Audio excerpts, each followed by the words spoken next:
Hello everyone. About 70% of the friends who watch my videos are not subscribed, and I would be very happy if you did. I know many of you use these videos to fall asleep, so before you drift off, I'd love it if you could leave a comment letting me know where you're listening from around the world. Story 1. The moment I checked into the Airbnb, something about the room felt slightly off. It was clean, modern, and everything appeared to be in order, but there was this nagging feeling I could not shake. Maybe it was the way the mirror seemed just a little too pristine, or the awkward angle it had compared to the rest of the room. I chalked it up to travel fatigue and forced myself to relax. The host had been polite during check-in, giving a quick tour and handing over the keys without much small talk. They said the mirror was antique, part of the charm, and that I would love the lighting for photos. I nodded and pretended to care, even though I never take photos while traveling alone. Something about their eyes felt too watchful, like they were memorizing how I looked in the space. Still, I smiled and thanked them. That night, I struggled to fall asleep. The bed was comfortable enough, and the air conditioning worked fine, but I kept tossing and turning.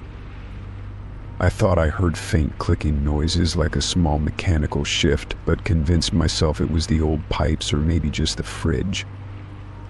At some point I fell into a light sleep, only to wake up with the sensation of being watched. I stared into the mirror in the dim light, and a strange unease crawled up my spine. In the morning I examined the mirror again. It looked normal at first glance, just a tall, decorative piece mounted to the wall facing the bed. I leaned in close, tapping the glass gently, and noticed the sound felt off, duller than regular glass. I placed my hand against it and could feel a faint warmth radiating from behind it. That was when I knew something was not right. I tried to shake the feeling and went about my day, exploring the nearby cafes and taking a long walk along the waterfront. The scenery helped a little, and for a while I forgot about the mirror. I returned just before 7 p.m., bringing food back with me. As I unpacked my dinner on the small table, my eyes kept drifting back toward that damn mirror. I finally decided to check behind it. It took some effort, but I carefully removed the frame from the wall. What I found chilled me to the bone. Behind the mirror was a small, black device no bigger than a deck of cards wired into the wall and aimed directly at the bed. A tiny green light blinked on the device, confirming it was active. I dropped the frame in shock and stepped back, heart racing. I scrambled to grab my phone and took pictures of the device from different angles. My hands were shaking so badly that I had to sit down to breathe. I kept asking myself if this could somehow be a mistake, but deep down I already knew the answer. Someone had installed a hidden camera to watch me while I slept. That kind of violation twisted my stomach into knots. I packed my things in a frenzy, tossing clothes into my bag without folding. I had no plan beyond getting out of there as fast as I could. My flight was still 3 days away, but I could not stay in that room another night. I left the key on the table and walked out, trying to appear calm in case the host was watching. Once I was far enough away, I called the booking platform. The representative on the phone sounded alarmed when I explained what I found. They asked for the photos and the exact location of the device. I sent them everything and waited as they put me on hold. After several minutes, they confirmed they would be launching an investigation and offered to help me find another place. I agreed and asked them to notify the authorities. After securing a new place in a busy hotel downtown, I sat in the room and let the weight of it all hit me. I had almost slept in a room being filmed without my knowledge. I thought of all the times I had changed clothes, all the moments of privacy I thought I had. The idea that someone might have been watching made me feel sick and violated. I took a long, hot shower, hoping to scrub away the feeling. Later that night, I received a call from a local police officer. They had received a complaint from the platform and wanted to speak with me in person. I agreed and met them in the hotel lobby the next morning. I showed them the photos and gave a full account of what happened. They took it seriously and assured me the matter would be handled. The officer mentioned that it was not the first report of such a thing in the area. That admission made me feel both relieved and disturbed. I was not alone, but that meant others had suffered the same. The officer thanked me for coming forward and promised to keep me updated. I watched them leave with a small glimmer of reassurance. For the rest of my trip, I stayed alert, checking every mirror and smoke detector in each room I entered. I knew it would be a long time before I could fully relax in a new place again. The sense of safety I used to have while traveling had been stolen. But I also knew that I had done the right thing by speaking up. Maybe it would stop someone else from going through the same experience. A few weeks after returning home, I received an email from the police.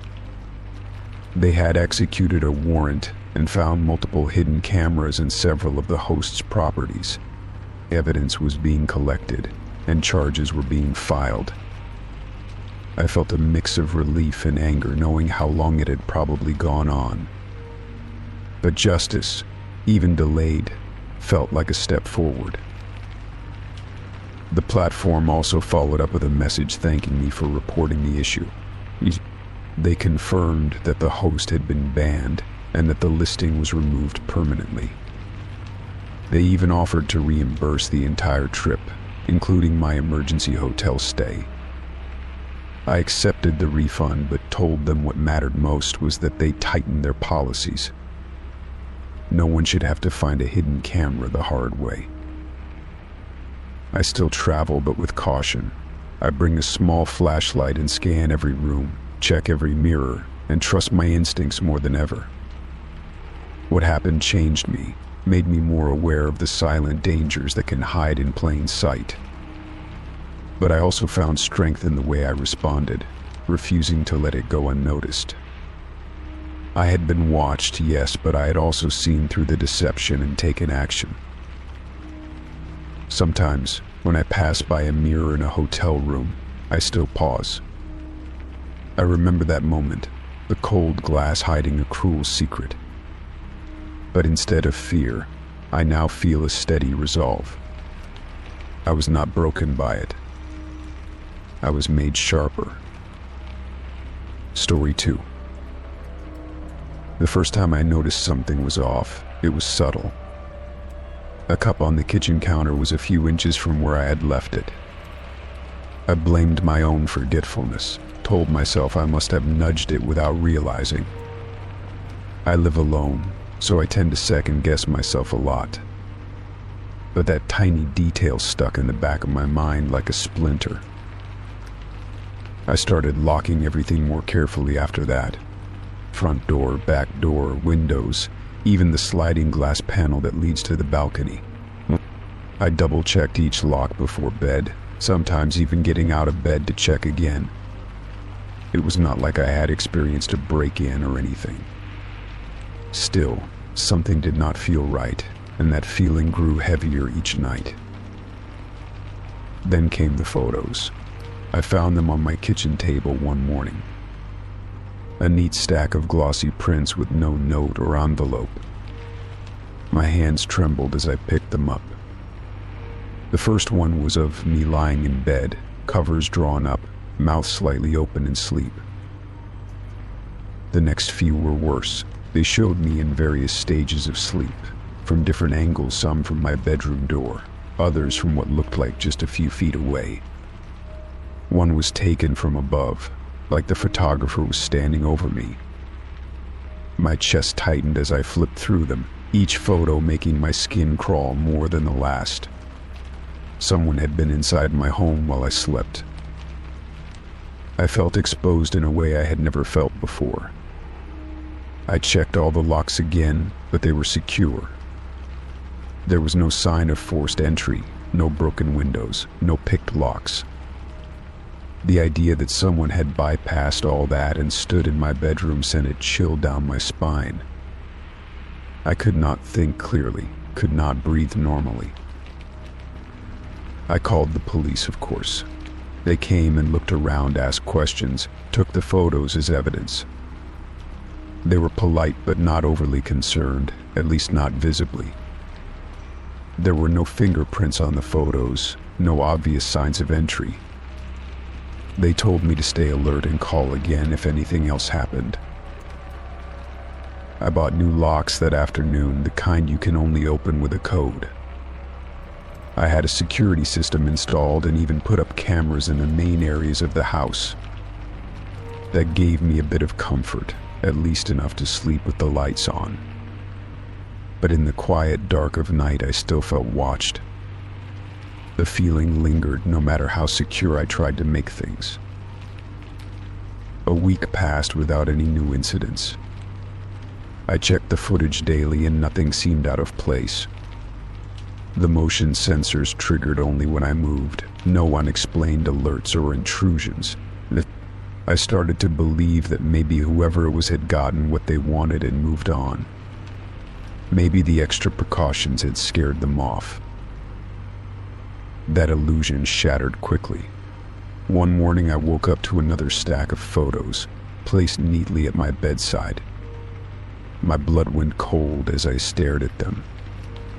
These were not older pictures, they were new. They showed me sleeping again, taken just hours before. I vomited into the trash can next to my bed. My limbs were shaking, my mind spinning. They had been here again, standing right beside me while I was unconscious. I checked the cameras and the footage was completely clean. No alerts, no movement, no sign of anyone but me. I called the security company in a panic. They said everything was working fine, no technical issues, no evidence of tampering. But that could not be true. Someone had been inside and left no trace. That left only one explanation: whoever this was knew how to avoid detection. I started sleeping on the couch in the living room. I placed sharp objects near me at night just in case. I kept the lights on, the television playing softly in the background to drown out every creak. My house no longer felt like a home. It felt like a trap I could not escape. I avoided inviting anyone over, not that I had many people in my life. My coworkers were polite but distant. I was never close to my neighbors. The only person I saw regularly was the delivery guy, and he always kept things brief. I started watching him closely too, looking for signs. I even began suspecting people I passed on the street. A man walking his dog, a woman jogging by, even the mail carrier, they all looked suspicious in my eyes. Anyone could be the one watching me, or anyone could be slipping into my house when I let my guard down. I bought a motion-activated recorder and placed it by my bed. I left it running every night, hoping it would catch something. For several nights it picked up nothing but my tossing and turning. Then, one morning I played it back and heard footsteps. Soft, deliberate, right next to me. I nearly dropped the recorder. The footsteps stopped and there was the faintest sound of breathing, far too close to the microphone. Then a whisper too soft to make out the words, but definitely a voice. I took the recording to the police, but they still had no leads. I saw the frustration in their eyes, masked behind politeness. I stopped sleeping. At best, I dozed off for an hour or two before waking in a panic. My hair began to fall out. I lost weight without trying. My coworkers noticed, but I brushed off their concern. How could I explain something I barely understood myself? Then something changed. One night, while pretending to sleep, I heard the door creak open. My heart slammed against my ribs. I kept my breathing steady, eyes barely open, just enough to see a shape in the doorway. Someone was there, watching me. They moved closer, slow and steady. I had placed a hammer under the blanket beside me. When the figure leaned over, I grabbed it and swung with every ounce of fear and fury I had. The metal connected with a sickening crack. They dropped instantly. I turned on the light and saw him. A man, dressed in black, camera slung around his neck. His face was unfamiliar, but his presence explained everything. I tied his hands and feet with cords from the blinds and called 911. The police came quickly this time. They found a key in his pocket, a copy of mine. He had somehow gotten access to it and duplicated it.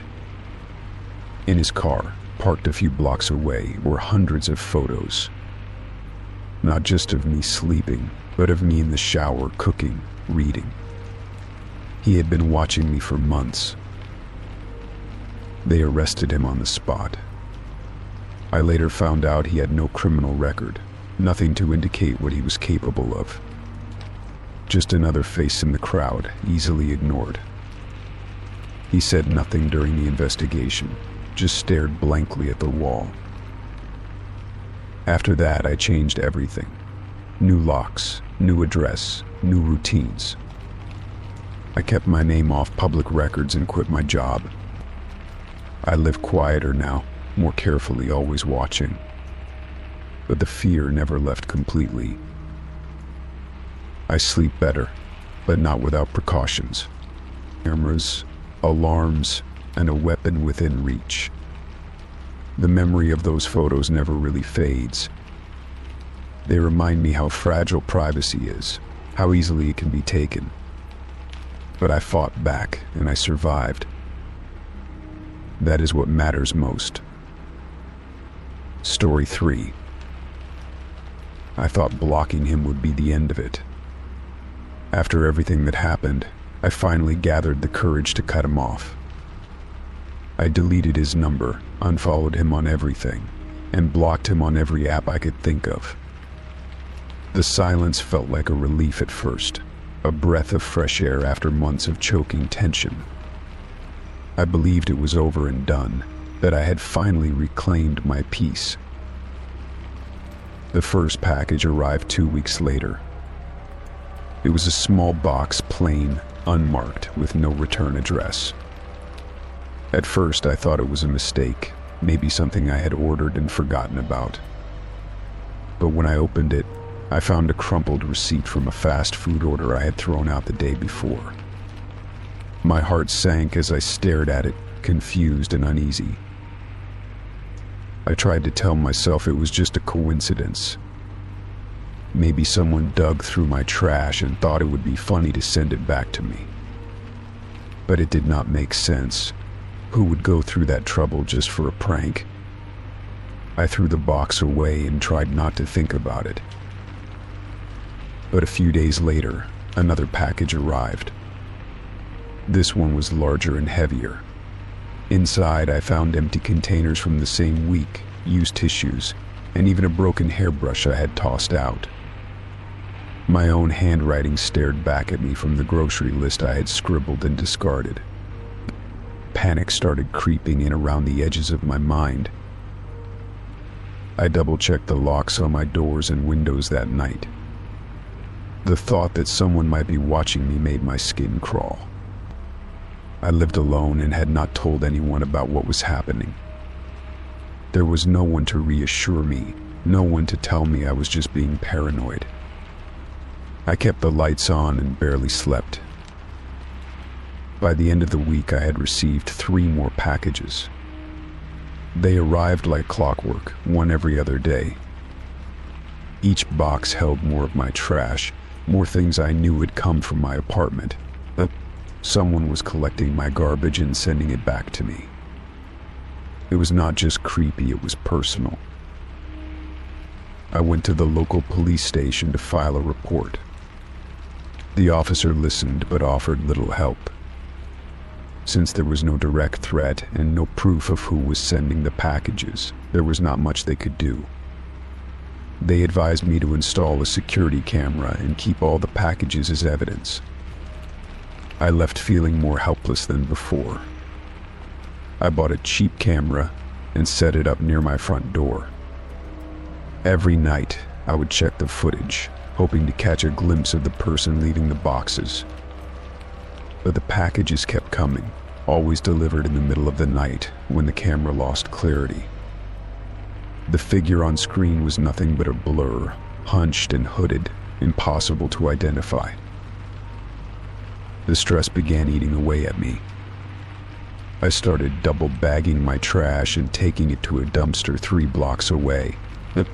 But the packages kept coming, now with older garbage I had long forgotten. Someone had been collecting my trash for weeks, maybe months. I felt watched, invaded, powerless. I suspected it was him, of course. Who else would go to such lengths? But I had no proof, and confronting him felt like opening a door I had already slammed shut. Part of me hoped he would just get bored and stop. The other part was terrified of what else he might escalate to. One morning I found a package waiting on my doorstep that was different from the others. It was wrapped more carefully, and inside was not just garbage but a photograph. It showed me sitting at my desk, taken through the window from a distance. My blood went cold as I stared at my own image, unaware, vulnerable. I called the police again and showed them the photo. This time they took it more seriously. They said it could count as stalking and might warrant a deeper investigation. Still, I could hear the hesitation in their voices. Without a clear face or name, there was not much they could promise. I told a coworker about what was happening, needing someone to know.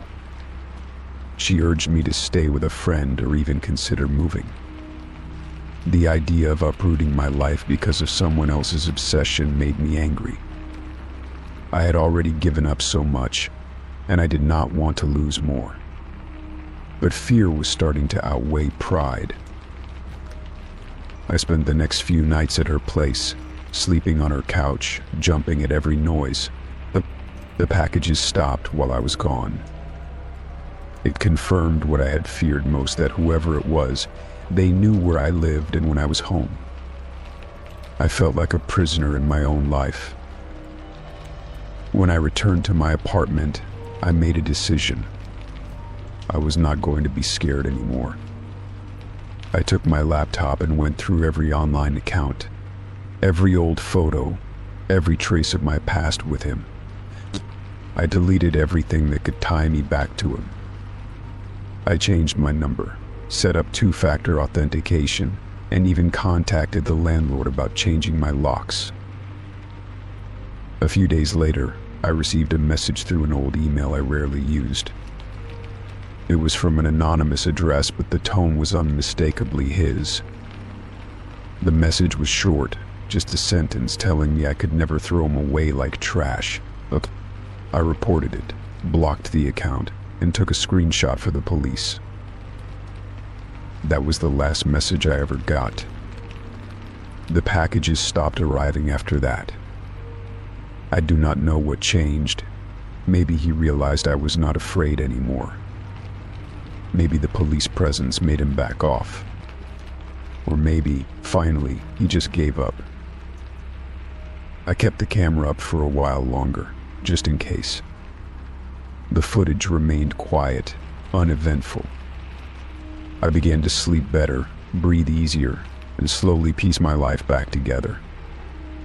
The fear still lingered, but it no longer ruled me. Months passed and nothing happened.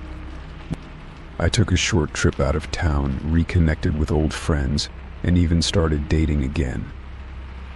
It was not easy, but it felt like I was moving forward. I kept the photograph, the one he took of me, as a reminder of what I had survived. Well, healing did not happen all at once, but it happened. I found comfort in the ordinary again, the sound of the kettle boiling, the feel of clean sheets, the sight of my reflection not looking over her shoulder. I was still cautious, still vigilant, but I was no longer living in fear. I had taken back my life. Whatever his goal had been, he failed. I was not broken, not ruined, not defeated. I had endured, adapted, and outlasted the storm he tried to send my way. In the end, I had thrown him out for good. And this time he stayed gone. Story 4. I first noticed something strange a few weeks after moving into my apartment. I would come home and small things would be off, like my cereal box moved an inch to the left or the lights in the bathroom being on when I knew I had turned them off. At first I chalked it up to forgetfulness. I had just started a demanding job and my sleep schedule was a mess. I figured my brain was just playing tricks on me. Then one night, I found the toilet seat up. That might not sound like a big deal, but I live alone and I always put the seat down. That was the first time I considered that maybe someone else was in my apartment. I checked the locks, the windows, everything. Nothing was broken. Nothing was forced open. I decided to install a small security camera in the living room, more out of paranoia than anything else. I bought one of those simple ones that send footage to your phone. I figured I would either catch something strange or prove to myself that I was being ridiculous. Either way, it would help me sleep better. I never imagined what I would actually find. The next morning, I checked the footage while sipping my coffee. The screen loaded, showing an empty room. Then the hours sped by in silence. At around 2 a.m., the motion sensor triggered. A man stepped out of my hallway closet, casually stretched, and walked into the kitchen. He moved like he had done this 1,000 times before. He opened the fridge, poured himself a glass of milk, then sat on the couch and turned on the TV. I was frozen, coffee cup in midair, watching this stranger lounge in my apartment like he owned the place. He eventually walked back to the closet and closed the door behind him. I felt sick. I called the police, but there was not much they could do without catching him in the act. They told me to call back if I saw him again. That did not help me sleep. That night I locked my bedroom door and sat in bed with a bat, watching the feed on my phone. But at 1:58 a.m., he came out again. I quietly called 911 while watching him move through the apartment. He started making himself a sandwich, completely unaware that I was watching him. When the police arrived, they came in through the front door and caught him mid-bite. He did not even resist. He just put the sandwich down and raised his hands.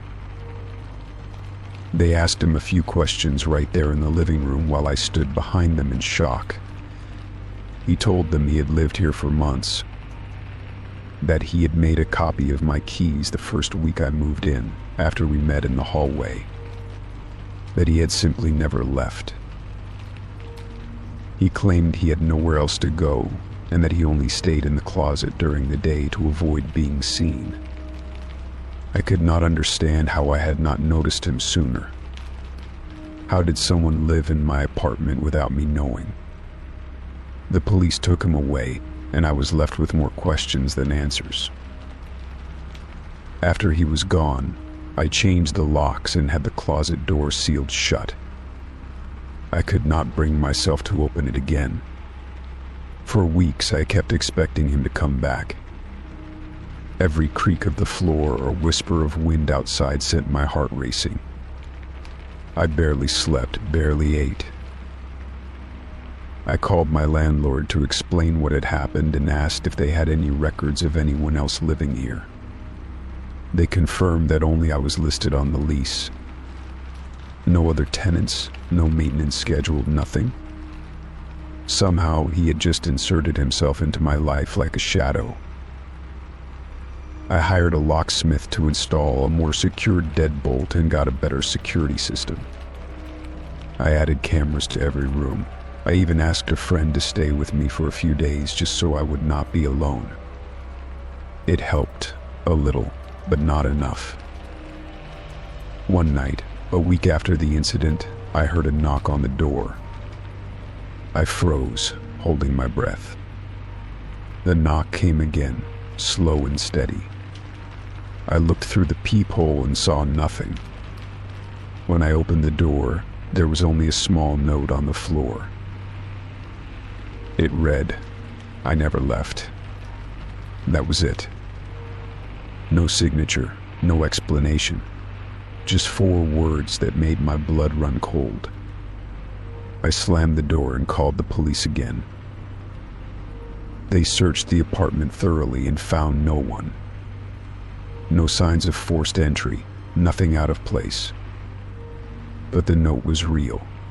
They told me it could be a prank, maybe someone saw the arrest and wanted to scare me. I wanted to believe that, but I knew better. I started sleeping with the lights on. I barely left the apartment. I even took some time off work. I felt like I was losing my grip on reality. But deep down, I knew I was not imagining things. Then one day, while rearranging my closet, I found a small hole in the drywall. It was expertly cut, like someone had carved out a hiding spot. Inside was a blanket, some empty water bottles, and a notebook. I pulled it out with shaking hands.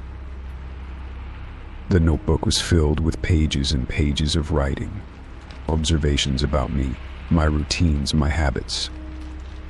What time I left for work, what time I showered, or what I liked to eat. He had been watching me the whole time, documenting everything like I was some kind of experiment. I turned the last page and found a list of things he wanted to try next. More interaction, it read. Maybe speak. Maybe reveal. I dropped the notebook and ran to the bathroom to throw up. He had planned to become more than just a shadow. He wanted to become part of my life. I gave the notebook to the police, who reopened the investigation. They said it might help in charging him with something more serious. I moved out a week later. I left the city entirely and got a new job somewhere no one knew me. I never told anyone the full story. How could I? Who would believe me? I still have trouble believing it myself. But I check every closet now, every time I move into a new place. I never feel completely alone, and maybe I never will. Sometimes I think about how close he had gotten, how easily he slipped into my world without me noticing. I wonder how many other people live like this, hiding in the margins of someone else's life. I wonder if someone is watching me now, waiting to make their move. But I am not the same person I was before. Now I lock every door twice. I check every corner, every dark space. I trust my instincts. I do not ignore the small signs.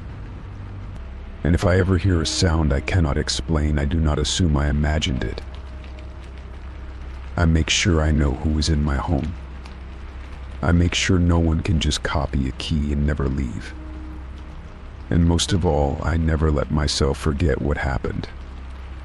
Because forgetting would mean it could happen again. And I will never let that happen. Story 5. I started therapy about 8 months ago. The stress of my job and the growing unease I felt in my own home were becoming too much to carry alone. I was desperate for help and thought maybe talking it out with someone trained to listen could help me understand myself better. So I scheduled my first appointment and walked into that cozy office with the hope of healing. The therapist greeted me with a warm smile and a soft voice that instantly put me at ease. The room had calming tones, soft lighting, and a couch that was worn but welcoming. I remember sitting down, taking a deep breath, and spilling my emotions like I had been waiting for this moment for years. Each session after that became easier as I opened up more and more. I talked about my fears, my childhood, and the people I trusted the most. I cried over memories I had buried, laughed at things I once thought were painful, and said things I had never spoken out loud before. Therapy felt like the only space where I was not being judged. I felt safe and heard, and I believed the person sitting across from me was a professional I could trust. Over time, I noticed something odd but brushed it off.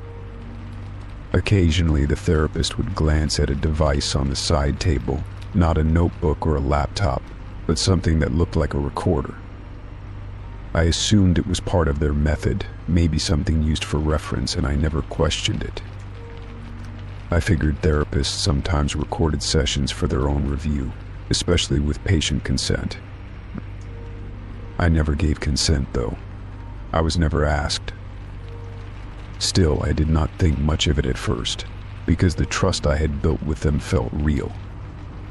But then one day, a friend of mine sent me a podcast link with a message that said, "This sounds exactly like something you told me in therapy." I clicked the link out of curiosity.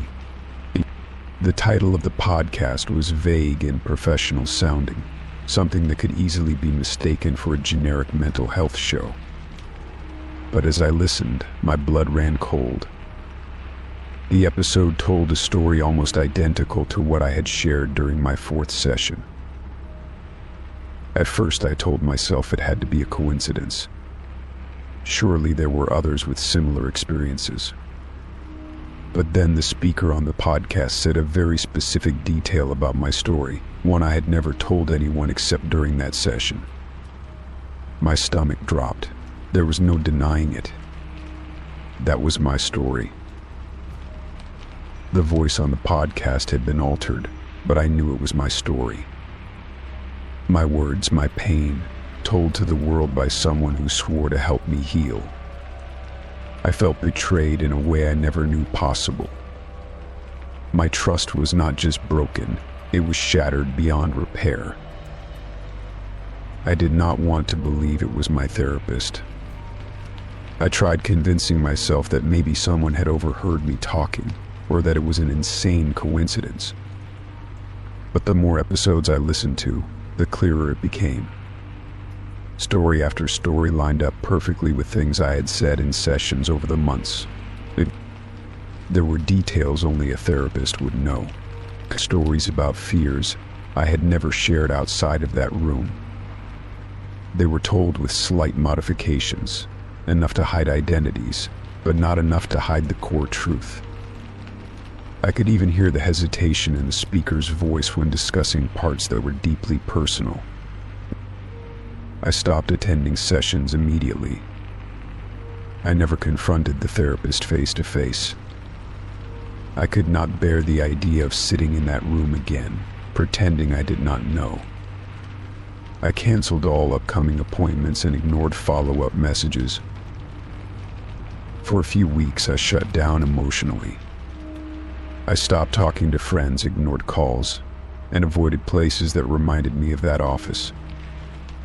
The betrayal made me question every conversation I had ever had with anyone. I started to wonder if people around me were listening just to use my words later. Eventually, I mustered the courage to investigate. I searched for every episode of the podcast and wrote down each detail that matched my stories. I also found a few anonymous reviews and comments under some episodes where listeners noticed the stories felt real, too real. Some even wondered aloud whether the podcast was using real people. I contacted a lawyer and shared my story. At first, I was afraid no one would believe me. But when the lawyer listened to the episodes and read my therapy notes, they saw the same pattern. My case was not just emotional, it was legal. We reported everything to the proper licensing board. A formal complaint was filed, and an investigation began. I had to relive every detail again through statements and interviews, but this time I was not doing it for healing. I was doing it for justice. The hardest part was knowing that other patients might also have been used. I felt responsible somehow, even though I knew I had done nothing wrong. The thought of someone else crying in that same room, thinking they were safe, while being recorded for content, haunted me. I could not let it continue.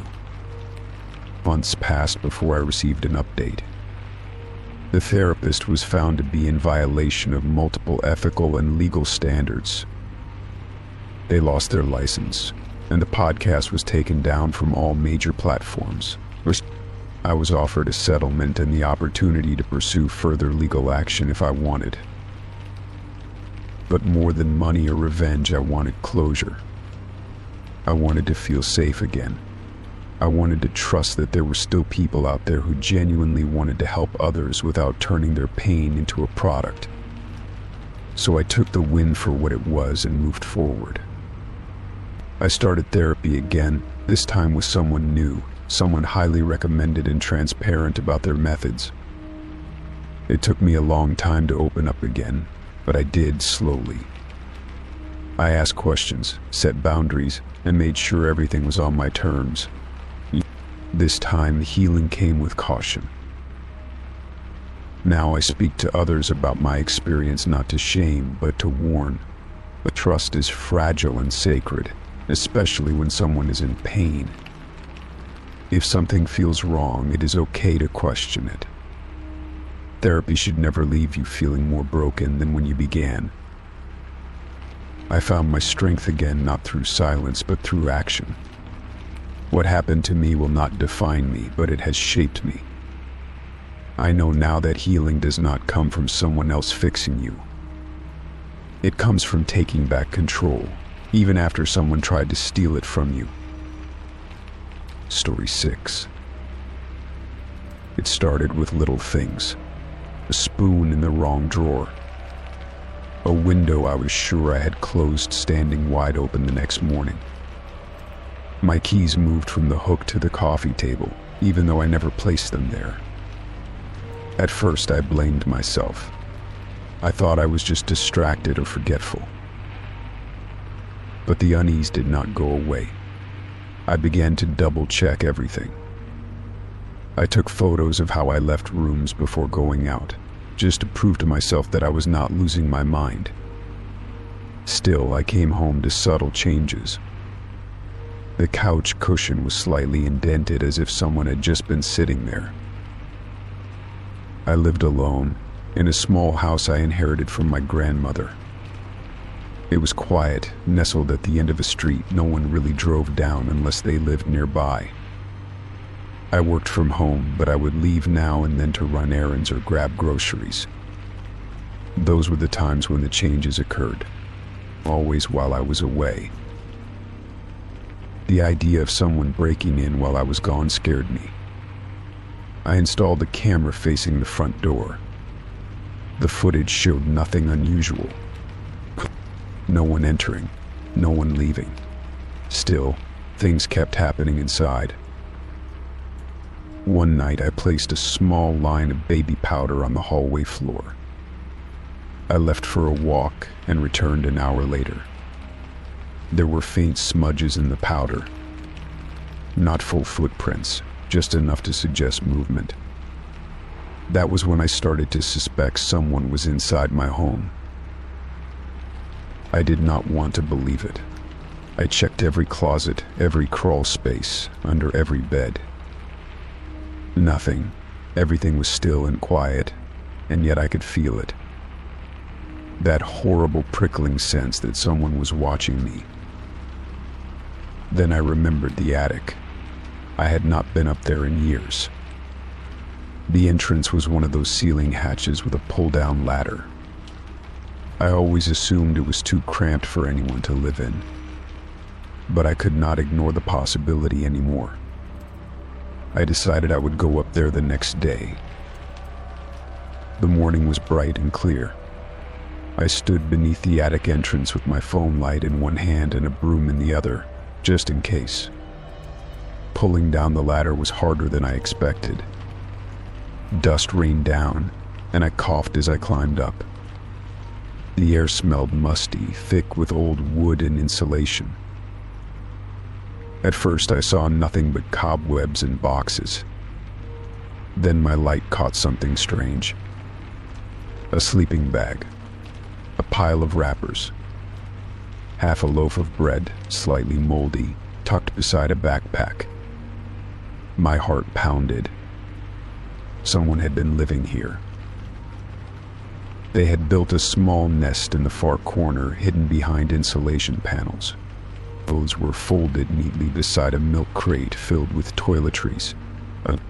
There was even a book lying open, its pages dog-eared and worn. It was clear they had been here for a while, long enough to settle in. I backed down the ladder, hands shaking. I did not know if they were still up there or had stepped out while I was home. The thought made my skin crawl. I locked my bedroom door that night and slept with a knife under my pillow. Every creak made me flinch. The next morning I called the police.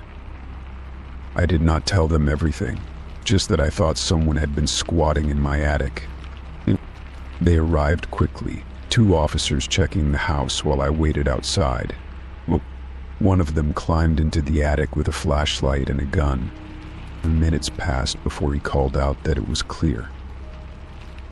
They said whoever it was had already left, probably gone when I stepped out for a walk or to the store. They collected the items from the attic for evidence. I changed the locks that afternoon. I told myself it was over. But it was not. A week later, I found my toothbrush wet even though I had not used it that day. The fridge door was left slightly ajar. Once I heard footsteps above me in the ceiling while I was watching TV. Not rats or wood creaks, real footsteps. I set up more cameras inside the house, one in the living room, one facing the hallway, another in the kitchen.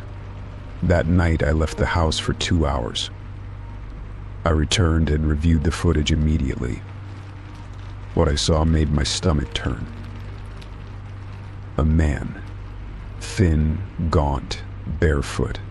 He dropped from the attic entrance like he had done it 100 times.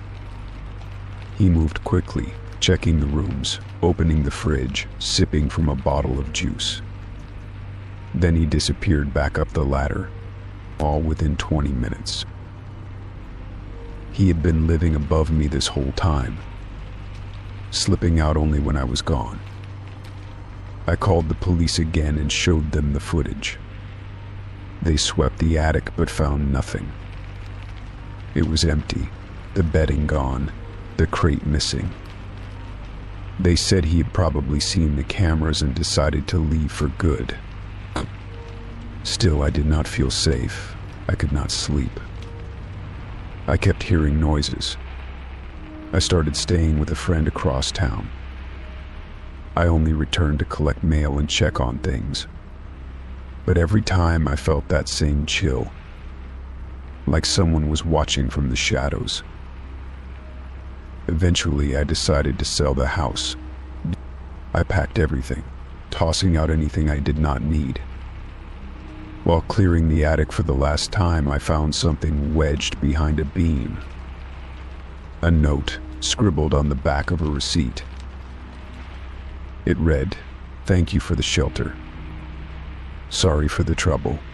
I never meant to scare you." There was no name, just that small apology. I stood there for a long time, holding the note in silence. I did not know how to feel. Angry? Relieved? Sad? Whoever he was gone now, and I was free to leave the fear behind. The house sold within a month. I moved into a small apartment with better locks, a doorman, and cameras in every hallway. I told myself I would never ignore those small signs again. Life returned to normal, or as close to normal as it could. But sometimes, late at night, I still think about that attic, or about the man who watched from above while I lived unaware. And I wonder what his story was. What drove him to hide in someone else's home? I hope he found help. I hope he found peace. Because even though he frightened me, he never hurt me. And maybe in some strange way we both needed shelter during a hard time. But I do not look up at ceilings the same way anymore. I listen more closely to the quiet. I check the locks 3 times before bed. But I also leave a little room in my mind for grace. Not everyone who hides in the dark is trying to do harm. Story 7. I hired the cleaning lady from a popular local website. Her reviews were glowing and she seemed affordable, punctual, and polite in her messages. She showed up wearing a faded uniform and carrying a single, worn-out bag. At first glance, she looked tired but determined, like someone who had been through hard times. I welcomed her into my apartment and showed her around. She nodded silently as I explained the rooms and the tasks I expected. She barely spoke, only grunting in acknowledgement now and then. Something about her silence unsettled me, but I brushed it off. Maybe she was just shy or uncomfortable around strangers. I left her alone to begin her work while I returned to my home office. The first few days went smoothly enough. She was efficient and thorough, cleaning corners I had long neglected. She arrived every morning at 9 a.m. sharp and left before 5 p.m. I appreciated her consistency and gradually grew used to her presence. Still, I noticed she never smiled and rarely made eye contact. By the end of the first week, I noticed a few odd things. She started staying a little later each day, always with the excuse that she wanted to finish something. Once I found her rearranging items in my closet without being asked. She apologized quietly and returned to vacuuming, and I let it go, figuring she meant well. But the feeling of unease started to build in the back of my mind. On the 10th day, she asked if she could store her bag in my hall closet. I agreed, thinking it was a harmless request. The closet was mostly empty and I did not mind the gesture. It was easier than having her leave it lying around. But I started to hear strange noises at night, soft shifting, like someone moving quietly. At first I thought it was my imagination or just the building settling. My apartment had always creaked in certain places after dark. Still, the sound seemed to come from the hallway, right outside my bedroom. It kept happening every night, at roughly the same time, around 2 a.m. I decided to check the closet one morning before she arrived. Her bag was there, but there were also blankets, a water bottle, and an empty food container. It looked like someone had made a makeshift bed inside. My heart dropped as I stared at the mess, realizing she had not been leaving at all. She had been hiding in my closet and sleeping there at night. When she arrived that day, I confronted her gently. I asked her why she had not been going home and if everything was all right. She stared at me blankly for a long moment before whispering that she had nowhere else to go. She promised she would not bother me and begged me to let her stay just a few more days. Her voice trembled, and I felt a strange mix of pity and fear. I told her it was not acceptable and that I needed my space. She nodded but said nothing else, then returned to dusting the windowsills. That night I locked my bedroom door and barely slept. I kept hearing soft thumps again, like footsteps too quiet to be normal. I knew I had to do something, but I did not want to make the situation worse. The next morning, I told her she could no longer work for me. I said I would pay her for the rest of the week, but she needed to leave immediately. She did not argue, but her eyes stayed locked on mine in a way that made me deeply uncomfortable. I left the apartment for a few hours to give her time to pack and go. When I returned, the door was unlocked. My chest tightened as I walked inside and found the place eerily quiet. Her bag was gone, and I thought maybe she had left without any more trouble. But something felt wrong. I walked slowly down the hall and opened the closet door. It was empty, no blankets, no food, nothing. Just a faint trace of her perfume lingering in the air. That night I heard the noises again. Louder this time, unmistakably human. I called out, trying to sound brave, but no one answered. I crept to the closet and flung it open. Nothing. I checked every room and found no sign of her. Still, the feeling that I was not alone stayed heavy in my chest. The next few nights were quiet, and I started to convince myself that it was all over. Maybe she had moved on, maybe it was just a rough patch in her life. I started sleeping normally again, even stopped locking my bedroom door. But one night I woke up to the sound of breathing. Not mine, someone else's. I turned on the light and scanned the room, heart pounding. Nothing was out of place. I stood up and walked to the closet, slowly reaching for the doorknob.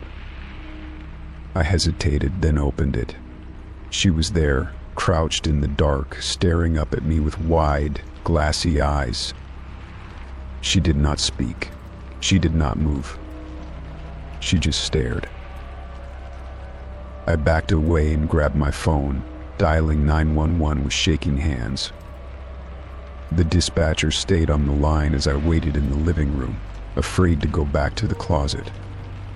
When the police arrived, they found her still inside, unresponsive. She did not resist. They took her away in silence, and I watched from the couch, wrapped in a blanket and shaking. The officers told me later that she had no permanent address and no emergency contacts. She had been living in different closets and storage rooms for months, moving from one place to another. Somehow, she had found a way to survive without anyone noticing. They said I was lucky it ended without violence. I nodded, though I did not feel lucky. It took me weeks to feel normal in my own home again.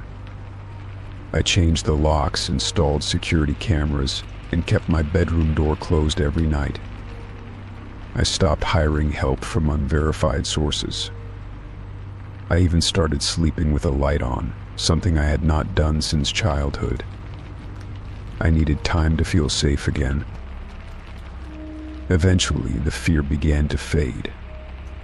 I took back control of my space and slowly reestablished a sense of normalcy.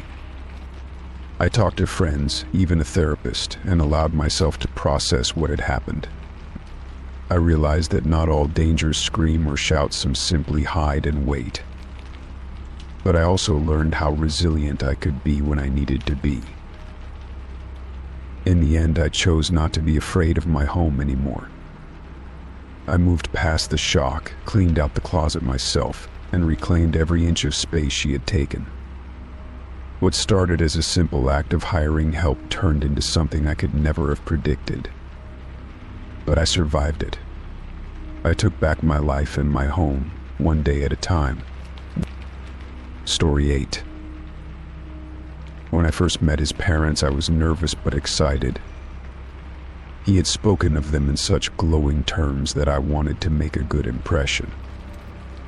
I wore my best dress and practiced my polite smile in the mirror. But the moment his mother opened the door and saw me, her face froze. Her eyes widened, and then she said a name that was not mine. At first, I thought I had misheard her. Maybe the nerves were making me imagine things. But then his father joined us in the living room and called me by the same name. I gave them a confused smile and gently corrected them. They both laughed nervously and apologized, blaming it on old habits. He squeezed my hand reassuringly and whispered that they would get used to me. Still, something in the way his parents looked at me made me uncomfortable. His mother kept staring at me like she was studying my face, searching for something familiar. His father asked me questions that felt oddly personal. They wanted to know about my childhood, my parents, and where I had gone to school. When they asked if I had ever lived in their town before, I said no. I had only met their son when we both moved for work. But they exchanged another strange look at my answer. He brushed it off again, telling me not to worry about it. He said they had a hard time letting go of the past. It was not until the third visit that I began to feel genuinely uneasy. His mother called me the wrong name again, and this time she did not correct herself.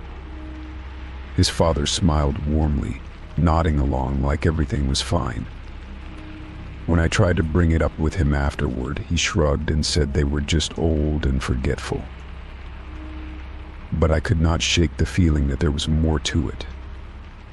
One evening, while helping clean up after dinner, I asked his mother about the person whose name she kept calling me. Her hand stilled over the sink for a moment. Then she said, very quietly, that she had been like a daughter to them once. She said she disappeared one evening and never came back.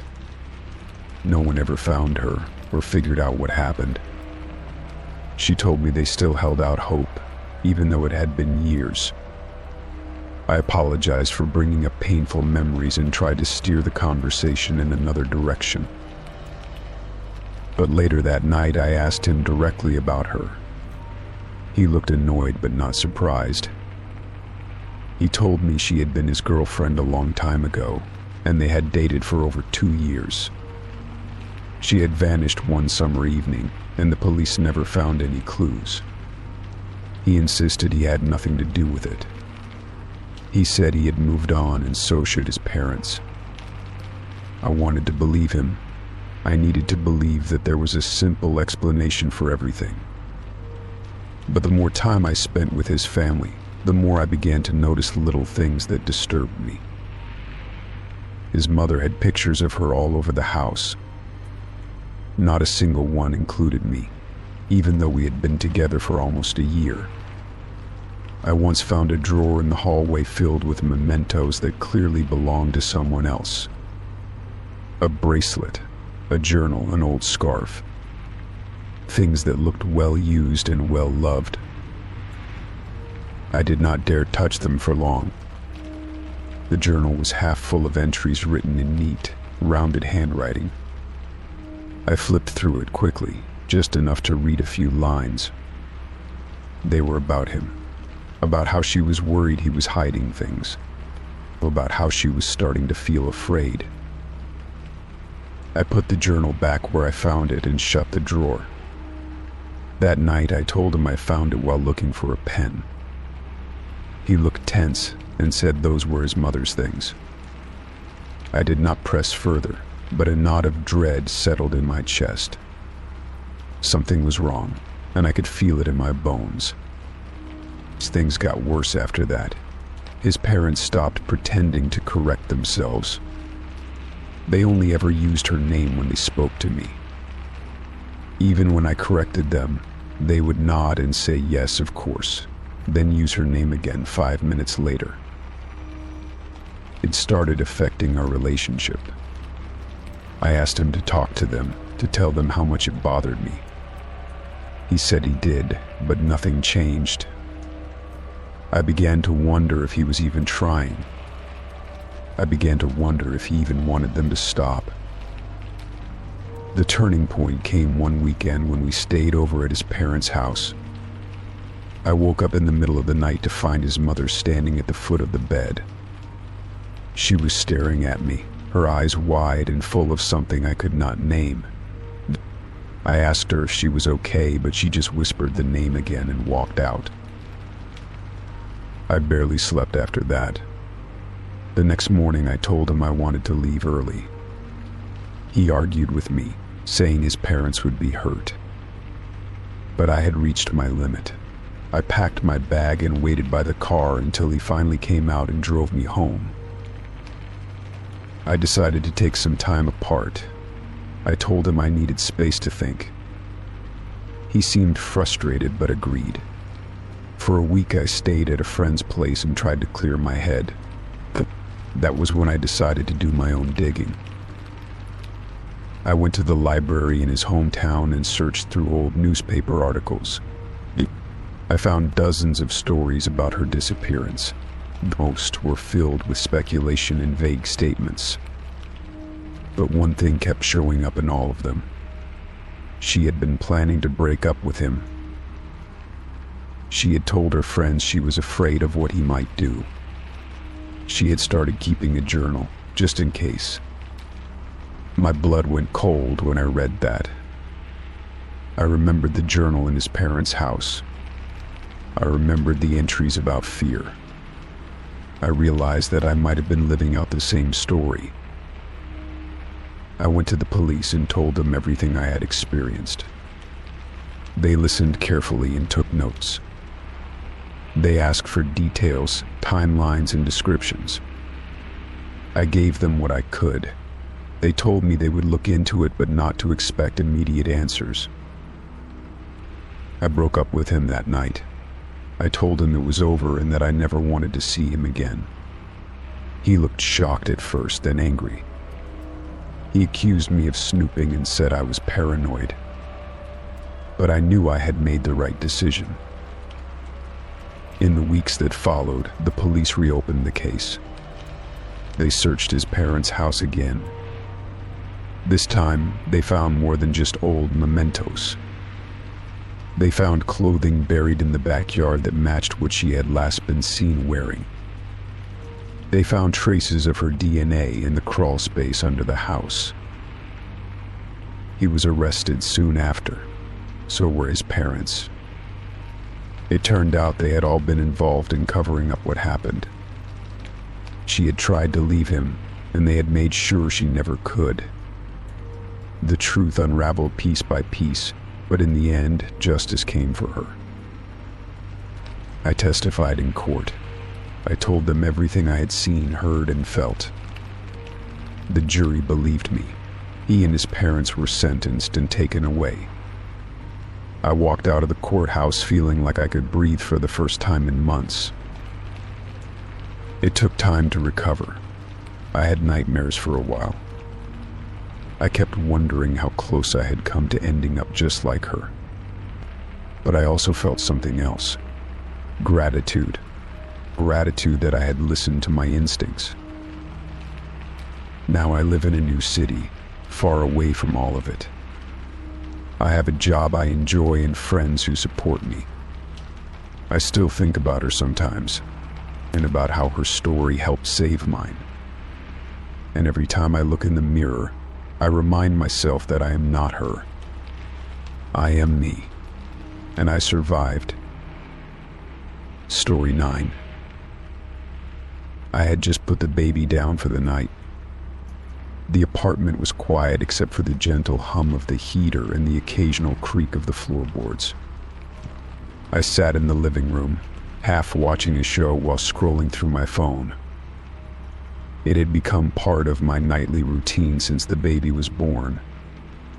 The monitor sat next to me, its small screen glowing softly in the dark room.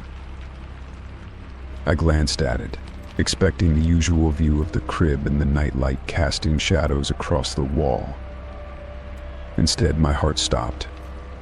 There was a man standing in the hallway just beyond the doorway to the nursery. He was still, unmoving, and facing the baby's room.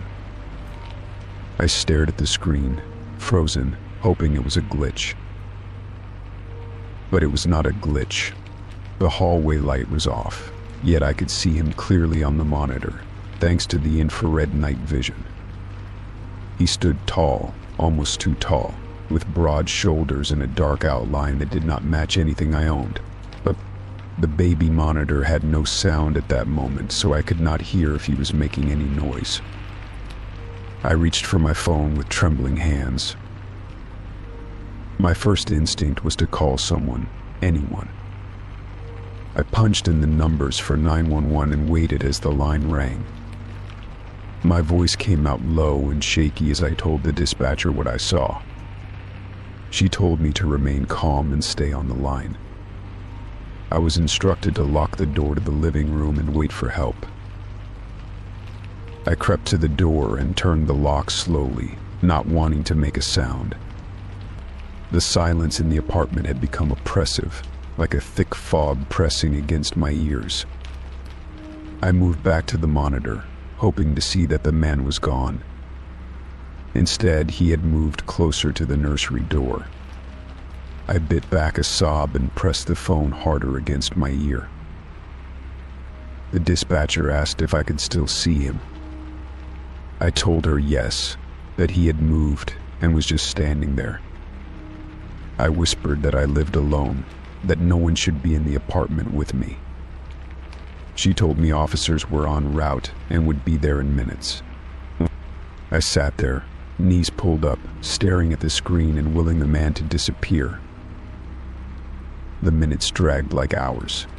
Then on the monitor he turned his head, slowly, as if he knew I was watching. Though I could not see his face clearly, I felt his gaze cut through the camera lens and find me in the other room. I almost dropped the phone. He started walking again. He passed by the monitor's field of view, and for a moment he was gone.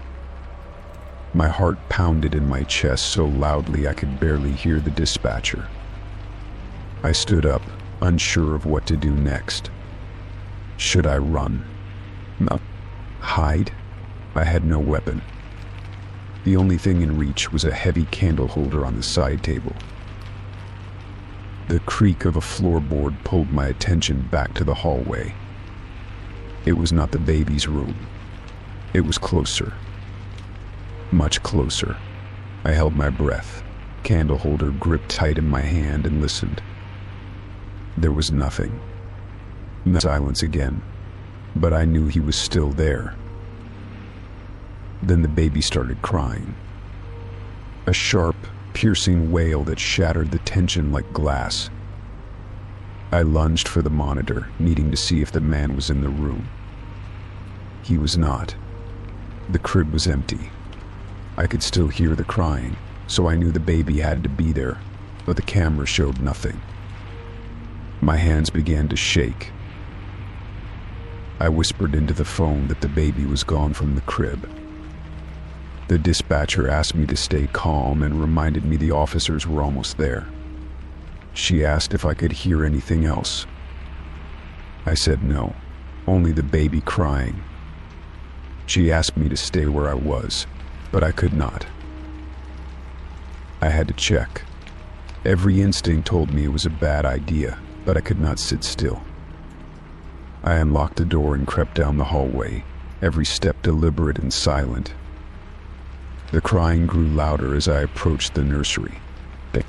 I could see the door was slightly ajar. I pushed it open and stepped inside. The room was empty. The crib was empty. The mobile above it was still spinning, slowly. The crying had stopped. I stood there, staring, waiting for something to move. Nothing did. I turned to check the closet, but just as I did, I heard footsteps behind me. I whipped around, ready to swing the candle holder. But there was no one there. The hallway was empty. My breath came in ragged gasps. I backed out of the nursery, not taking my eyes off the hallway. I made it back to the living room, just as the front door burst open. 2 officers rushed in, weapons drawn, shouting commands I could barely understand. I dropped the candle holder and raised my hands. They searched the apartment thoroughly while another officer stayed with me. They found no one. Every room, every closet, even the attic. Nothing. No signs of forced entry. No signs anyone had been there at all. I kept repeating that I saw him on the monitor, that the baby had vanished from the crib. The baby was later found asleep in a laundry basket in the hallway. I had never put the baby there. I was sure of it. The officers were kind but unconvinced. They said I may have fallen asleep and dreamed it all. That stress and sleep deprivation could do strange things. But I knew I had been awake. I knew what I had seen. They left after making sure all the locks were working and advised me to get some rest. I sat on the couch, holding the baby, and watched the monitor screen. It showed only the empty crib and the softly glowing nightlight. I stayed up until morning, watching, waiting. The next day, I replaced the baby monitor with a new one. I installed extra locks and bought a security camera system. For days, I slept with one eye open, and the monitor never left my side. There were no more sightings. No more strange events. Nothing happened again. But I will never forget the way that man looked into the camera. I will never forget the sound of the crying when the crib was empty. I never found out who he was or how he got in. I only know I am not as alone as I used to think. And I never fully trust silence anymore. Story 10. When I first saw the ad for a used mattress online, I barely hesitated. My old one was sagging so badly that my back ached each morning, and this one looked clean enough in the photos. It was cheap, just within my budget, and the sellers sounded polite over the phone. They offered to deliver it for a small extra fee, and I agreed right away. The mattress arrived in plastic wrapping, and I helped the man carry it up the stairs to my apartment. The plastic wrap had a faint smell, something chemical and sour, but I chalked it up to storage. He set the mattress down in my room and left quickly, barely making eye contact. I peeled the plastic off, holding my breath, and was relieved to see a nearly spotless surface. It was firm, just the way I liked it, and it fit my bed frame perfectly. That night, I lay down on it with a small sense of victory, thinking how lucky I was to have found such a deal. The smell, however, didn't go away. It lingered around the bed, seeping into the room like steam. At first, I thought it was my imagination, or that maybe the fabric cleaner I used didn't work well. I sprayed the surface with disinfectant and left the windows open, but even after hours of airing, the scent stayed. It was faint but unmistakable, like copper and mold mixed together. Sleeping on it became more difficult with each passing night. I started waking up with headaches and a strange metallic taste in my mouth. I blamed it on stress, poor diet, and lack of proper rest. Still, a part of me grew increasingly uncomfortable with the mattress. I couldn't explain why, but it felt wrong, like it did not belong in my home. One morning, after another restless night, I decided to flip it over. I wanted to check the other side to see if maybe something had spilled or soaked into it. As soon as I lifted the edge, a deep red patch came into view. It spread from the center outward, dry and stiff to the touch, darker in some areas like it had pooled. My stomach dropped, and I froze for several seconds before pulling the mattress up fully. The underside was soaked through with what was clearly dried blood. Not a little spot, not a stain from a nosebleed or a minor accident, but a massive stain that had saturated the entire bottom half. I backed away, my heart pounding, bile rising in my throat. I could not comprehend how I had slept on it for nearly a week. Every fiber of my being screamed at me to get away from it. I grabbed my phone and searched for the seller's number, but it was disconnected. The online ad had been removed, and the username on the listing platform no longer existed. I searched my messages and realized I had never gotten a full name or any traceable detail. Just a number, now dead. Panic settled over me as the gravity of the situation became clear.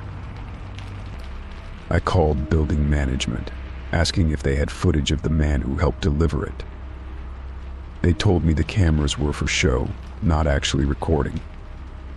I asked my neighbors if they had seen anything strange that day, but no one remembered seeing a delivery van or an unfamiliar face. It was like the man had appeared and disappeared without leaving any trace. I was completely on my own. I rolled the mattress up as best as I could and shoved it out the door. I dragged it down the hallway, down the stairs, and out to the dumpster. It took all my strength to lift it in, and even then, it barely fit. I stood there staring at it for a long time, the bloodstains still vivid in my mind. I could not believe I had been sleeping on something that might have been involved in something awful. After that, I spent the night on the couch. I could not shake the feeling that something had followed me out of that mattress. My dreams were filled with dark shapes and muffled cries, and I kept waking up drenched in sweat. I began to feel like I was being watched, like someone was just outside my line of vision at all times. I even checked the locks on my doors and windows every hour, convinced they were not secure enough. The next day, I bought a brand new mattress from a local store. It was more expensive, but I needed the peace of mind. I had it delivered directly from the store and watched the entire process. No middlemen, no strangers, no shady transactions. When it was set up in my room, the space felt different, lighter somehow. But the smell did not go away. Even without the blood-soaked mattress, there was still that coppery, rotting odor. I cleaned the entire room, washed every sheet, sprayed disinfectant in every corner. I even pulled up the carpet beneath the bed to check for mold or hidden spills. Nothing explained why the air still held that metallic scent. Out of desperation, I called a professional cleaner. He walked in, sniffed the air once, and frowned. He said it smelled like decomposition. I told him about the mattress, about the blood, and watched the color drain from his face. He asked if I had called the police, and I realized I had not. I had been too frightened, too ashamed to tell anyone what I had found. The officer who came later listened carefully. He asked questions I had no answers to. Where did I get the mattress? What did the man look like? Did I take any photos? I had none. The officer took a report and left, but not before suggesting I keep my doors locked and call if anything else happened. I felt no safer after that. That night, I lay on the new mattress and stared at the ceiling. I kept thinking about the blood, about how much of it there had been. A body had to bleed that much. It was not normal, not explainable by any natural cause. That stain had a story, one I was not supposed to know. Days passed and the smell began to fade. Slowly, the air in my room started to feel normal again. My sleep improved, though I still woke sometimes in the middle of the night, heart racing. I never went looking for the man who sold it to me. I did not want to know who he was or what he had done. Some truths do not make things better. Months went by, and I moved to a new apartment across town. I donated most of my old furniture and left the memory of that mattress behind. My new place felt clean and safe, untouched by the shadows of the past. I painted the walls, bought fresh sheets, and started over.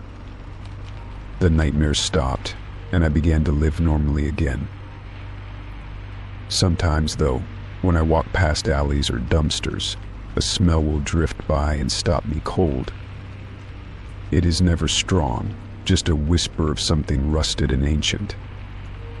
I turn quickly, heart pounding, but there is never anything there. It is probably nothing, probably just in my head. Still, I never buy anything used anymore. No furniture, no clothes, not even kitchen utensils. If something comes into my home, it is sealed and brand new.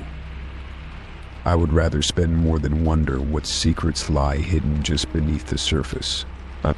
Some deals come too cheap for a reason. Story 11. It started with the battery on my phone dying faster than usual. At first, I thought maybe the old battery was just wearing out, but the drop was sudden and drastic. 1 minute I would have nearly full charge, and within an hour it would be almost empty. I checked the settings and noticed an unfamiliar app using more power than any other. It was strange because I had never seen or downloaded that app before. Curious and a little worried, I tried to open the app to see what it was, but it was hidden deep in the system files. The icon was a blank square, and the name was a random string of letters and numbers that made no sense. I could not uninstall it through normal means, and the app seemed to restart automatically after I rebooted the phone. I felt a chill, wondering if someone had hacked into my phone. I reached out to a tech-savvy friend who knew more about phone security. They asked me to send a screenshot of the app's details and promised to help investigate. A few hours later, they called and told me the app was a form of spyware. It was designed to track my movements, listen to conversations, and capture everything I typed. The thought of being watched so closely terrified me. For the next few days, I kept my phone off as much as possible, only turning it on when necessary. I used a backup phone I had tucked away, hoping to avoid any further spying. But it felt like the app was waiting for me to slip up, always watching, always gathering data. I started feeling paranoid even when I was alone. Every notification sound made me jump. I tried searching online for solutions to remove the spyware, but most instructions were complicated or required rooting the phone, which I was not comfortable doing. I feared I might accidentally delete important files or make the problem worse. My friend suggested factory resetting the device, but even that might not fully erase the app if it had hidden itself deep in the system. I felt trapped. The situation got worse when the battery began to drain even faster. Sometimes it would go from full to empty in less than an hour.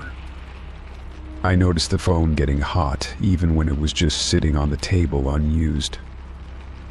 I realized the app was running in the background, constantly feeding data somewhere else. I could not stop the anxiety building inside me. One evening, I sat down and wrote everything out in a journal.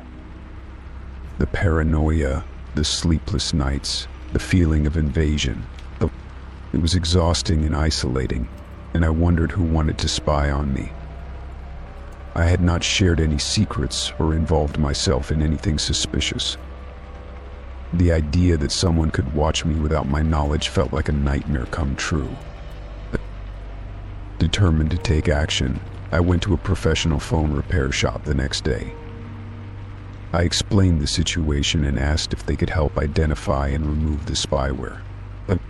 The technician examined the phone with specialized tools and confirmed that the app was indeed malicious software planted remotely. They told me the only safe solution was to replace the phone entirely. It was a hard pill to swallow. I decided to buy a new phone, but before switching, I backed up everything important to an external drive, careful not to transfer any malware. The technician helped me wipe the old phone clean and reinstall the original operating system, but warned me to be cautious in the future. They gave me tips on how to secure my new device, including using strong passwords, two-factor authentication, and avoiding suspicious links. I felt a little relief knowing I had support. After setting up the new phone, I felt a strange mix of freedom and vulnerability. The battery held its charge, the strange app was gone, and the constant feeling of being watched vanished. But the experience left a mark. I became hyper-aware of digital privacy and cautious about every download and connection. My phone, once just a tool, had become a window into my life or someone else. Weeks passed, and the nightmare started to fade. I returned to normal routines and even started sleeping better. Yet, I still checked the app list regularly, looking for anything out of place.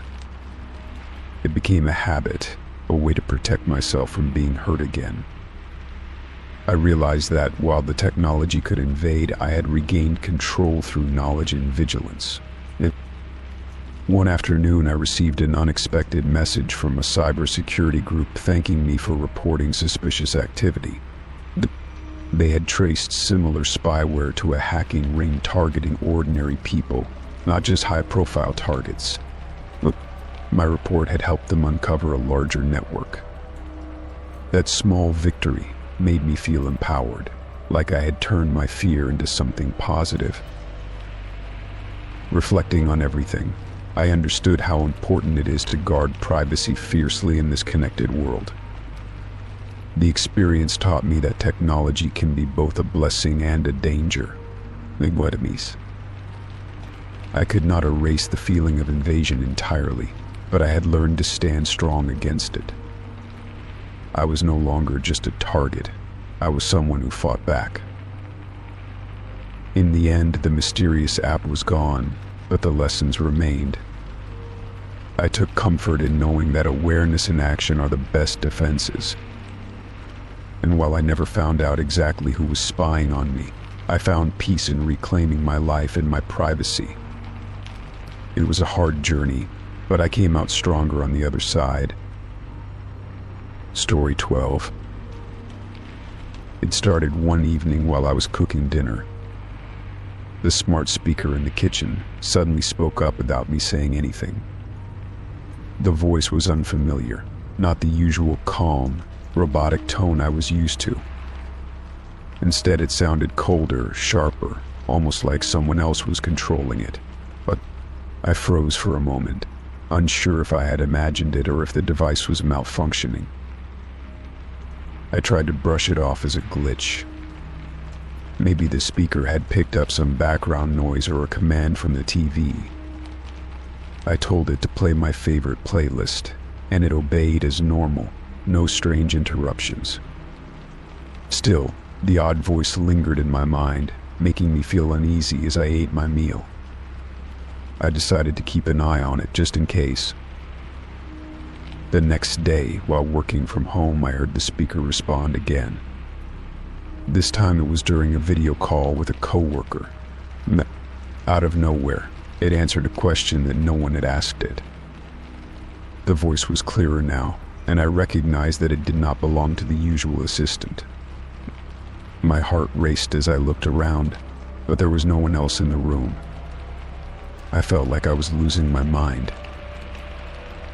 I checked the device's settings immediately. Nothing seemed out of place. No new apps or updates had been installed. I unplugged the speaker for a while, thinking a reboot might help.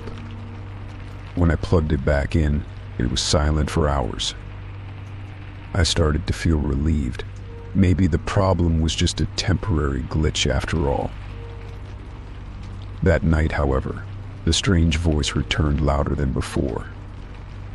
It spoke in sentences that made no sense, but somehow sounded like warnings. It said things like "they are coming, and you cannot hide." My hands trembled as I listened, unsure whether to be scared or call for help. I reached for my phone but hesitated, wondering if this was some twisted joke or a software bug. I muted the speaker and put it in another room. I thought distance might help calm the situation. But even then, I could hear faint whispers from it. The voice was distorted but persistent, repeating fragments of strange phrases. I knew then that unplugging it was the only way to stop the madness, at least temporarily. The next day, I did some research online. I found forums where people shared stories about hacked devices and smart assistants behaving strangely. Some claimed their speakers had been taken over by strangers. Others spoke of mysterious voices coming through. I felt less alone but more anxious. Was someone really inside my home through this device? I reset the speaker to factory settings and changed all my passwords. I also updated the security on my home network. I wanted to believe that would be enough to stop whoever or whatever was messing with me. But as the evening came, my phone buzzed with an alert. It was a notification from the speaker's app, even though the device was still unplugged. The message was cryptic. It said, "We are closer than you think." I stared at the screen, cold sweat forming on my forehead. I called the company's support line and explained everything. The representative was polite but told me they had no record of unusual activity on my device. They suggested I replace it, saying it might be a rare hardware issue. I bought a new speaker the next day and set it up carefully. For a while, everything seemed normal. No strange voices, no random responses. I felt the tension in my chest ease a little. But deep down, I still wondered if the first device had been more than just a machine acting up. One evening, about a week later, I heard a sound from the new speaker. It was faint but clear. The voice I had tried so hard to forget was back. It said, "You cannot run." I dropped the remote and rushed to unplug the device. I felt trapped and terrified, realizing that the problem had not been with the speaker itself but something or someone connected to it. I decided to cut off all smart devices in my home. No more speakers, no cameras, nothing that could be hacked or controlled remotely.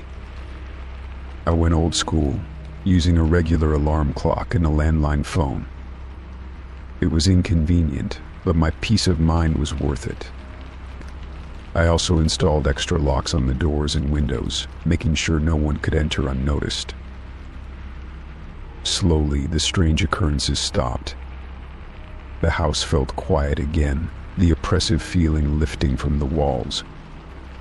I even started to sleep better, no longer fearing the voice in the night. I realized how vulnerable I had been relying so much on technology without fully understanding the risks. Now I was more careful and vigilant. Months passed with no incidents. I reconnected with old friends and spent more time outside, away from screens and devices. I learned to trust my instincts more and to question what felt off. The voice had disappeared, and with it, the nightmare seemed to end. I still think about it sometimes, but I refuse to let fear control me. In the end, I found strength in reclaiming my privacy in my life. Technology is a tool, not a master, and I would never forget that lesson. The smart speaker had been a gateway to something dark, but I closed that door. Now I live cautiously but freely, knowing I survived the unseen threat inside my own home. Story 13. I was scrolling through a forum late one night, one I had never visited before. The website was strange, filled with obscure posts and strange usernames. Curiosity got the better of me, and I clicked on a link that promised something shocking. What I saw stopped me cold. It was a live video feed, showing the inside of a bedroom that looked eerily familiar. At first, I thought it was a prank or a badly made video. But then I realized that the room on the screen was mine. The exact same furniture, The same cluttered desk by the window, the pile of clothes on the chair. I sat frozen, staring at the screen, my heart pounding. Someone was broadcasting my bedroom live without my knowledge. I immediately looked around my room, half expecting to find a camera hidden somewhere. I checked the usual places, behind the curtains, on shelves, inside lamps, but found nothing. My skin prickled with fear and confusion. How could someone have a feed like that without me knowing? The stream was low quality, but I could see the movements clearly. It was nighttime, and I could see my bed, the door to my closet, and the dim glow of my bedside lamp. Someone was watching me, maybe even right now. The thought of being observed so closely made me want to scream or run. I closed the laptop and tried to calm myself down. Maybe it was a setup, someone posting a video they found somewhere else and pretending it was mine. But deep down, I knew it was not. There were details in the room that no one else could know, like the small sticker on my laptop and the pattern on my pillowcase. The video was real, and it was mine. I debated what to do next. I did not want to panic and call the police without more proof. But I also could not ignore it. My phone buzzed with a new message. It was from an unknown number. Just 3 words, "I see you." My breath caught in my throat. This was no longer a joke. That night I barely slept. I kept checking my phone for messages in my room for any signs of intrusion. The feeling of being watched did not go away. Every shadow seemed to hide someone. Every sound made me jump. I wanted to tell someone, but I felt embarrassed, afraid people would think I was crazy. The next morning, I checked the forum again. The live stream was gone. The post was deleted. But I had taken a screenshot of the page, the video window, and the disturbing message. I showed it to a friend I trusted, someone who was good with computers. They agreed it was serious and said I should consider changing all my passwords and improving my security. I followed their advice and started by changing every password I used online. I enabled 2-factor authentication on all my accounts and bought a small security camera for my room. It was not to spy on myself, but to catch anyone who might come in uninvited. The camera arrived a few days later, and I set it up near the entrance of my bedroom. Weeks passed with no sign of the live stream or any strange activity. I felt safer, but the fear lingered in the back of my mind. Then one evening, while checking the security footage, I noticed something odd. A shadow moved across the hallway outside my door. I paused the video, zoomed in, but could not identify what it was. I started locking my bedroom door every night, something I never did before. The idea that someone could sneak in terrified me. I even considered moving out, but that felt like giving up. I wanted to protect my space, my life, and my peace of mind without running away. One afternoon, my phone rang. It was an unknown number again.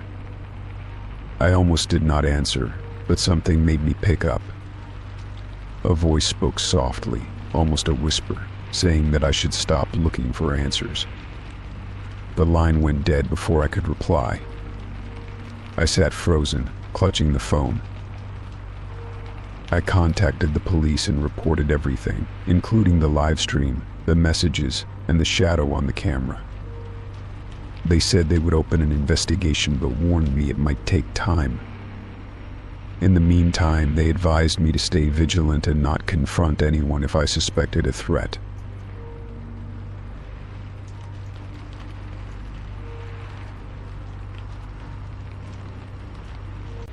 Days later, I found an envelope slipped under my door. Inside was a small USB drive with no note. I was terrified to plug it into my computer, but knew I had to see what was on it. The file contained a short video showing someone entering my apartment when I was not home. The figure's face was obscured, but the posture was familiar. I showed the footage to the police, and they promised to use it as part of their investigation. I never found out who the person was, but I stopped receiving strange messages and did not see the live stream again. It felt like they knew I was watching, and that was enough to scare them off. Over time, I regained some of my confidence. I still felt uneasy about the invasion, but I learned to protect myself better. The security camera stayed in place, and I never again ignored the feeling that something was wrong. I became more careful about my online presence and who I trusted. The experience changed me. I was no longer as carefree as before, but I was stronger. I learned that sometimes danger comes from places you least expect, even your own home. And that taking control, no matter how small, is the first step toward feeling safe again. One quiet evening, I sat by my window, the soft glow of the city lights outside. I realized I had reclaimed my space, my privacy, and my peace.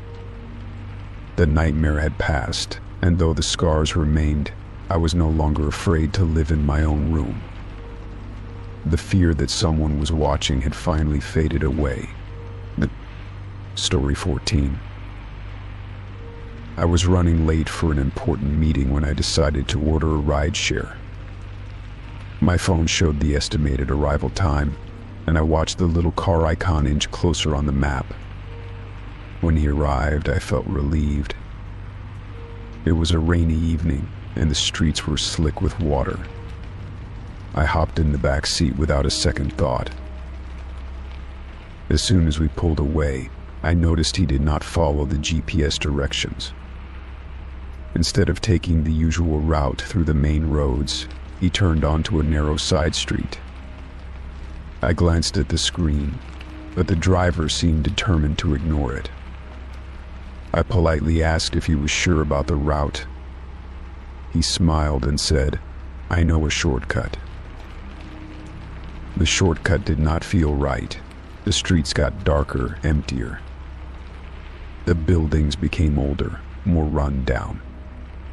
I started to feel uneasy. I looked around for other cars, but the area was deserted.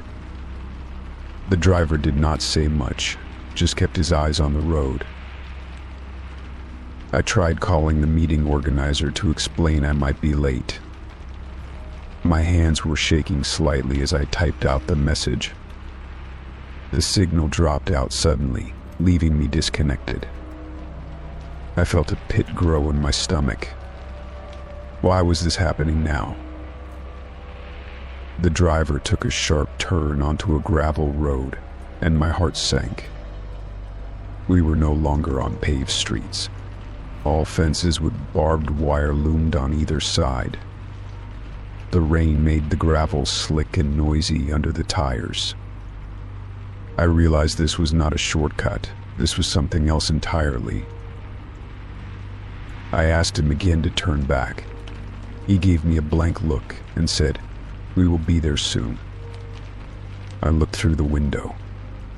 There was nothing but old factories, broken windows, and empty lots. No street lights, no other people.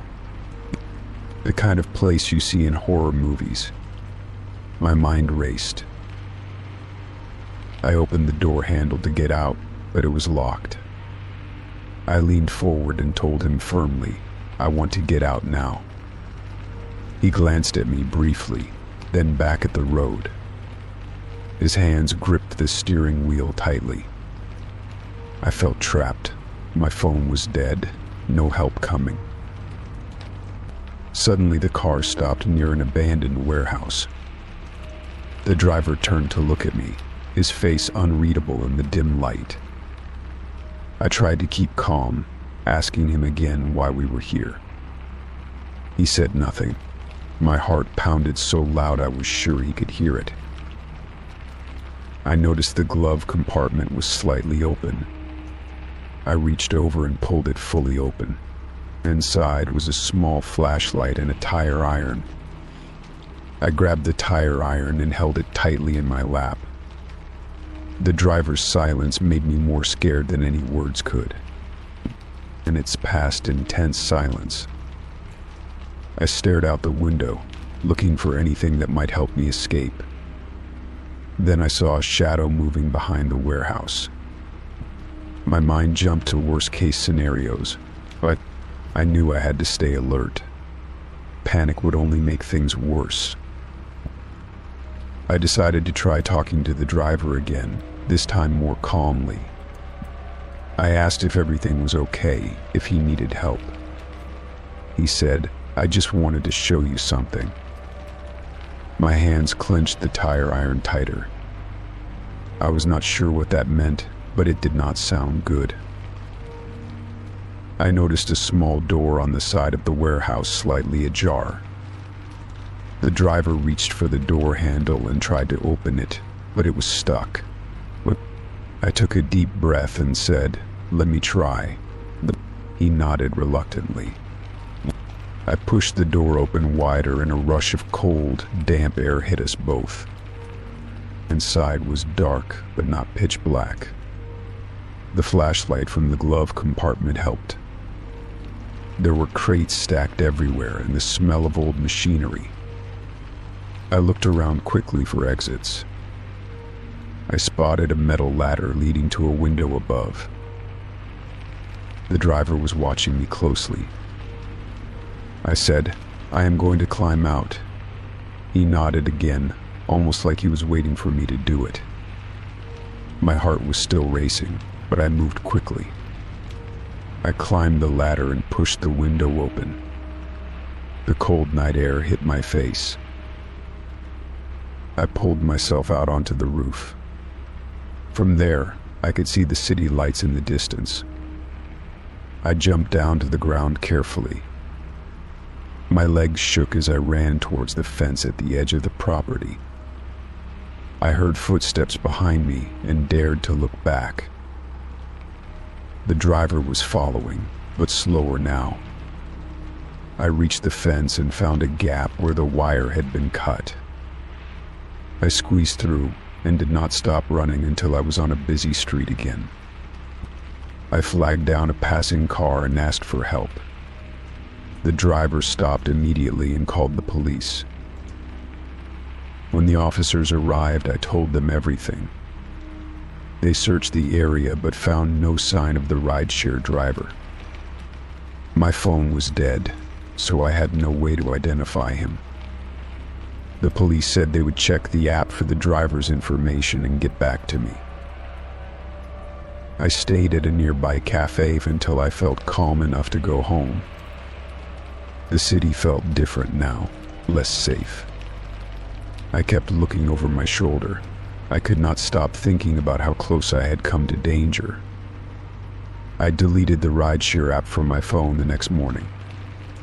Weeks passed with no word from the police.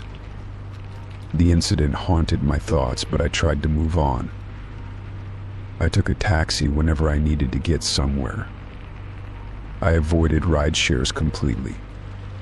The feeling of being trapped and helpless stayed with me. One day I received a call from the police. They had found the driver.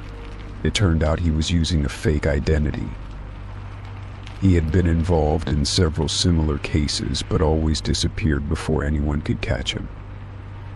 They thanked me for coming forward and said I had helped prevent further harm. The relief I felt was overwhelming. I realized I had been lucky, luckier than many others. I promised myself to trust my instincts more, never ignore that small voice inside telling me something is wrong. Since then, I have been more cautious about who I get into cars with. I always check the driver's details carefully. I share my ride details with a trusted friend. Safety is not something to take lightly, especially when you depend on strangers for transportation. That night changed me. It taught me the importance of vigilance. I am more aware now, more prepared. I carry a small personal alarm wherever I go. It is a small thing, but it helps me feel safer. Sometimes I still think about the deserted industrial area, the silence, the shadows, the fear. But I also think about how I fought back, how I found a way out, and that gives me strength. I learned that even in the darkest moments, there is a way to survive. You just have to find it. I hope no one else has to face what I did, but if they do, I want them to know they are not alone. They can fight back too. Story 15. I never thought I would be the type to use a dating app. The idea of swiping through faces and trying to find someone compatible seemed exhausting and superficial. But after a long stretch of feeling lonely, I decided to give it a chance.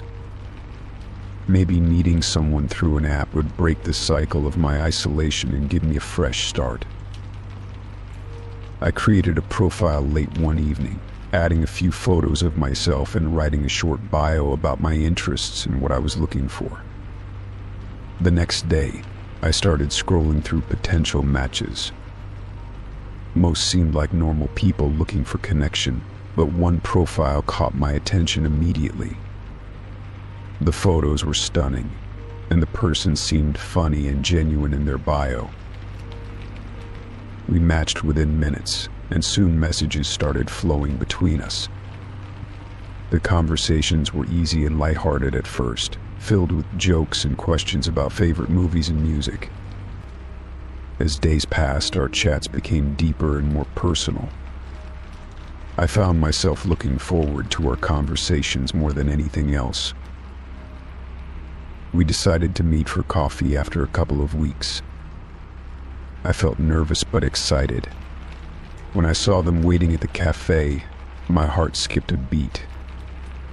They looked exactly like their pictures, and their smile was even more captivating in person. We spent hours talking and laughing, and I thought maybe this was the start of something real. After that meeting, we kept seeing each other regularly. We went on walks, cooked meals, and shared stories about our lives.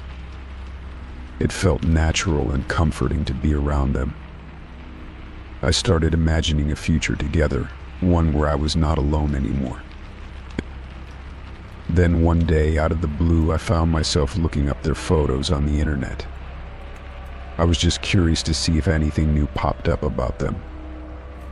That was when I stumbled on a news article about a woman who had gone missing last year. Her photos were the same as those my match had sent me. My heart raced, and my hands trembled as I reread the article. It described how she disappeared without a trace, how the community was still searching for answers, and how her family was devastated. The woman in the article was not just someone who looked like my match. She was the exact person whose photos had been used. I did not know what to do. I felt foolish for not checking earlier, but more than that, I felt scared. Why would someone use photos of a missing person? Was my match a victim, or someone pretending? My mind raced with questions and fears I could not answer. I decided to confront the person. I sent a message, careful not to sound accusatory but firm in wanting the truth. I asked why they used those photos, and if they were really who they said they were. The response was delayed and vague, not the kind of honesty I hoped for. Their answers raised more red flags. They avoided direct questions and changed topics quickly. The charm and warmth I once felt were replaced by suspicion and confusion.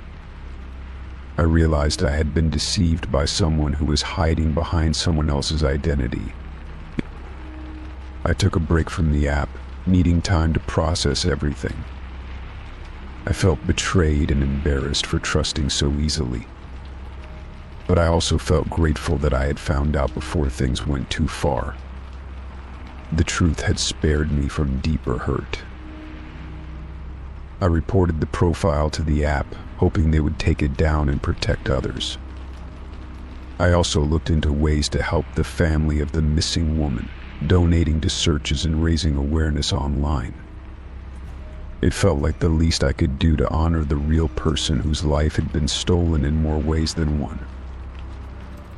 In the weeks that followed, I focused on healing myself. I reconnected with friends and family, reminding myself that trust was something to give carefully but not to withhold completely. I learned that deception could happen anywhere, but it did not mean everyone was untrustworthy. Eventually, I returned to dating, but with more caution. I asked questions early on, verified details when I could, and trusted my instincts more than ever. The experience taught me the value of truth.